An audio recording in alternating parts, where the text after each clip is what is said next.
Kapag hindi na tayo masaya sa buhay, ibig sabihin, nawawala na tayo sa focus. Kinakailangan na natin ng tulong para mag-refocus ng ating pananaw sa ating buhay.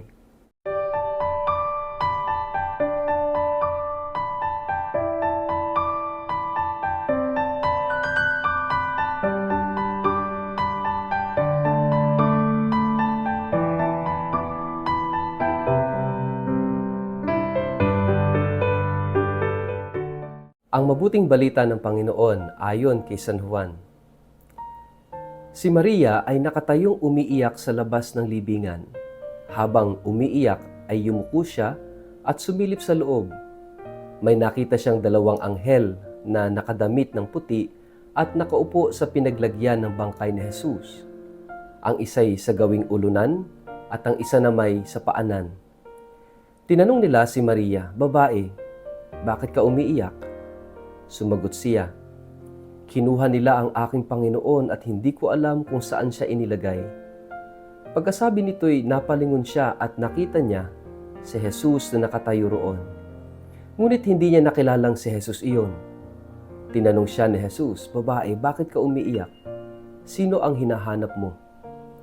Akala ni Maria ang kausap niya'y ang hardinero kaya't sinabi niya, "Ginoo, kung kayo po ang kumuha sa kanya, pakituro nga po ninyo sa akin kung saan ninyo siya inilagay at kukunin ko." "Maria," sabi ni Jesus. Humarap siya at kanyang sinabi sa wikang Hebreo, "Rabboni," na ang ibig sabihin guro. Sabi ni Jesus, "Huwag mo akong hawakan sapagkat hindi pa ako nakakapunta sa Ama. Sa halip pumunta ka sa aking mga kapatid at sabihin mo sa kanila na aakyat ako sa aking Ama at inyong Ama, sa aking Diyos at inyong Diyos." Kaya't si Maria Magdalena ay pumunta sa mga alagad at ibinalita sa kanila, "Nakita ko ang Panginoon." At sinabi rin niya sa kanila ang mga sinabi sa kanya ni Jesus. Ang mabuting balita ng Panginoon.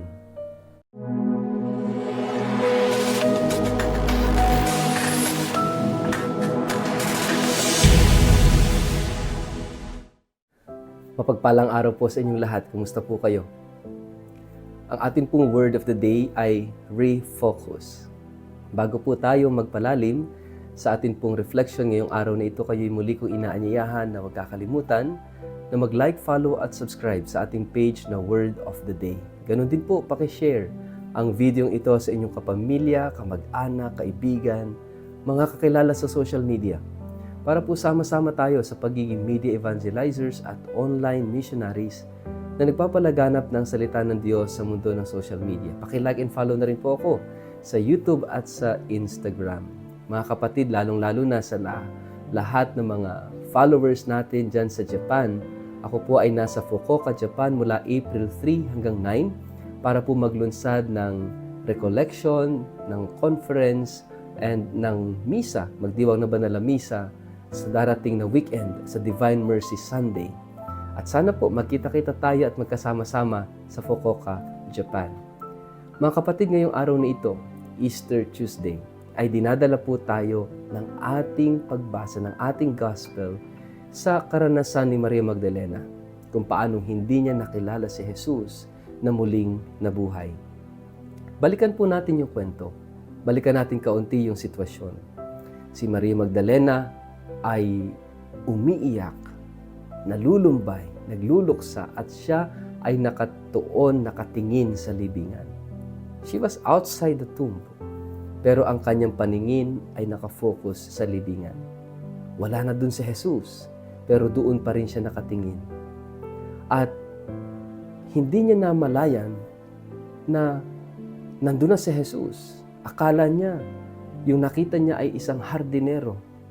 It seems like impossible na matagal na silang magkakilala ni Jesus, nakasama niya si Jesus sa matagal at mahabang panahon, and yet, bakit hindi niya nakilala si Jesus? At nakilala lang niya si Jesus nang tawagin ng lalaking ito ang pangalan ni Maria. At sabi ni Maria, "Rabboni," teacher. At sabi ng Panginoon, "Wag mo kong hawakan. Noli me tangere." Noli me tangere, kasi hindi pa ako nakakabalik sa Ama. Mga kapatid, ano itong karanasang ito? Ano ang nais itong sabihin sa ating buhay? Si Maria nakafocus sa libingan. Sabi natin nung nakaraang linggo, during the Easter Sunday celebration, we are Easter people. Sapagkat naniniwala tayong buhay si Jesus. And as an Easter people, hindi dapat tayo nakafocus sa libingan. Dapat nakafocus tayo kay Kristo na buhay. Kay Kristo na muling nabuhay. Dahil pwede nating tingnan yung ating buhay, baka tayo rin nakafocus doon sa libingan. Ano ba yung simbolo ng libingan? It's a symbol of frustration. Symbol of human cruelty. Simbolo ito ng kawalan, simbolo ng kamatayan, simbolo ng kaparusahan, simbolo ng kabiguan. Kapag doon po nakafocus yung ating atensyon, yung ating buhay, sa ating mga kabiguan, sa ating mga kawalan, sa ating mga takot, sa ating mga pangamba, mga alalahanin, hindi natin makikita na buhay ang Diyos sa buhay natin. Kaya nga, napakahalaga mga kapatid, that we refocus, redirect our attention. Kasi kapag mali ang nakikita at mali ang tinitingnan natin sa buhay, hindi tayo magiging masaya. Hindi tayo makakatagpo ng kahulugan, ng kapanatagan sa ating buhay. Kaya nga kapag hindi na tayo masaya sa buhay, we need to refocus. Ibig sabihin, mali ang ating tinitingnan. Ibig sabihin, mali ang ating pananaw sa buhay. It's about perspective. It's about what you are looking at. Kaya nga napakahalaga mga kapatid, na kapag hindi ka na masaya sa buhay, palatandaan na yan. Mali ang tinitingnan mo. Mali ang mga pananaw mo. So you need help. You need help to refocus your attention and redirect your attention. Baka kasi mali na ang ating mga pananaw sa buhay. Kaya nga, it is good to check ourselves. Ano ba yung mga pananaw natin? No? Ano ba yung mga tinitingnan natin? Ano na ba yung nakikita natin sa buhay? Baka yung pangunawa natin tungkol sa ating sarili, sa ating kapwa, yung pangunawa natin tungkol sa buhay at ano yung kahulugan ng kasiyahan ay mali na. Hindi na nakaayon at hindi na nakatuon sa mga turo at aral ng Panginoong Hesus. Kinakailangan nating mag-redirect, kinakailangan mag-refocus. Baka mali na ang ating tinitingnan. And nandun na si Jesus, kausap niya na, akala pa niya hardinero. Why? Because Mary was full of herself. Punong-puno ng sarili. Ganon din tayo. Hindi na natin makita ang galaw ng Diyos, si Jesus sa buhay natin kapag puro sarili, pag puno tayo ng sarili. Kaya kapag puro tayo o puno tayo ng pangamba at takot at kabiguan, masyado tayong dinadala sa ating sariling sakit, sariling woundedness, yung frustration sa sarili. Hindi na natin makikita ang Diyos sa buhay. Kaya kinakailangan nating marinig muli ang ang tinig ng Diyos, ang tinig ni Jesus na tumatawag sa ating pangalan. Tulad ni Maria. Sabi niya, Maria. And then she realized that it is the Lord. At sabi niya, Rabboni. Ano yun? Anong nangyari? Bakit niya nakilala? Kasi tinawag ni Jesus ang pangalang Maria. Alam niyo po, lahat tayo tinawag ng Diyos. Tinawag ni Jesus. Kailan? Nung tayo'y binyagan. Kaya nga, yung ating Easter celebration, nakafocus noon yung Easter Vigil sa Sacrament of Baptism.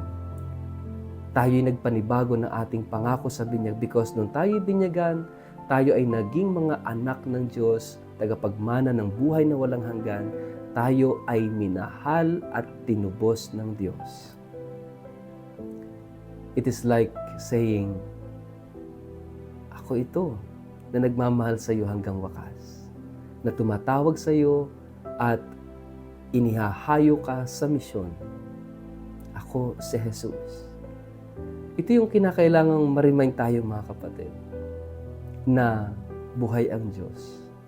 Meron tayong misyon sa buhay. May dahilan kung bakit tayo nabubuhay. At sa kabila ng mga pangit na nangyari, pangit na karanasan sa buhay natin, hindi yun yung katapusan ng buhay. There is more to life. Kung bubuksan lang natin yung mata natin, there is more to life. And we can see God working and doing His part sa buhay natin. Kaya nga mga kapatid, sana itong karanasan ni Maria Magdalena kay Jesus na muling nabuhay will also be our experience. Karanasan din natin na tingnan ang something positive, something good, something beautiful sa buhay natin. Huwag mag-focus sa mga negative, sa pangit, sa mga kabiguan, sa mga hurts natin. Tingnan ang kabilang side nito.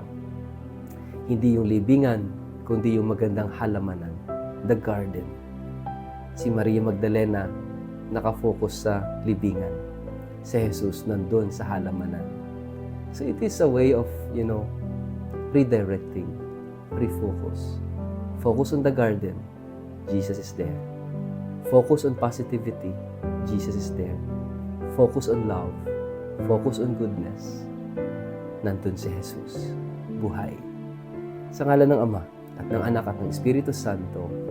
Amen. Ama naming Diyos, tulungan mo kami na ibaling ang aming paningin sa halamanan, sa kabutihan, sa pag-ibig kay Jesus. Amen. Pagpalain po kayo at ingatan ng makapangyarihang Diyos, Ama at Anak at Espiritu Santo. Amen.